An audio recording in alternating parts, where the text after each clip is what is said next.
কনসার্টে সহকর্মীকে আলিঙ্গনের video viral হওয়া সেই মার্কিন প্রযুক্তি সংস্থার প্রধান নির্বাহী কর্মকর্তা সিইও অ্যান্ডি বাইরনকে সাময়িক বরখাস্ত করা হয়েছে।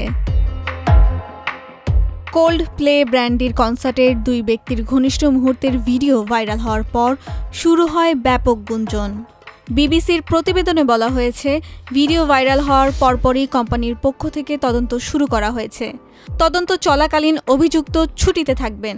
তদন্ত প্রতিবেদনের ভিত্তিতে তার বিষয়ে চূড়ান্ত সিদ্ধান্ত নেওয়া হবে।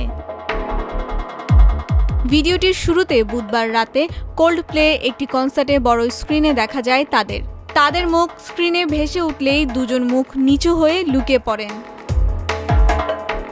কোল্ড প্লের প্রধান গায়ক ক্রিস মার্টিন এই দৃশ্য দেখে দর্শকদের উদ্দেশ্যে মজা করে বলেন, হয়তো এরা পরক্রিয়া করছে, নয়তো খুবই লাজুক। ভিডিওটি টিকটকে আপলোড হওয়ার পর মিলিয়ন ভিউ ছুঁয়ে ফেলেছে। ছড়িয়ে পড়ে বিভিন্ন প্ল্যাটফর্মে, তৈরি হয় মিম, এমনকি টিভি শোতেও বিষয়টি উঠে আসে।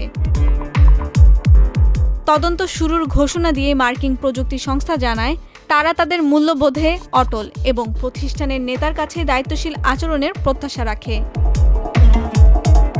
এদিকে বাইরনের নামে ভুয়া বিবৃতিও ছড়িয়েছে অনলাইনে। মার্কিন প্রযুক্তি সংস্থা জানিয়েছে সেগুলো মিথ্যা এবং এ বিষয়ে এখনো সিইও এর পক্ষ থেকে কোনো বক্তব্য আসেনি।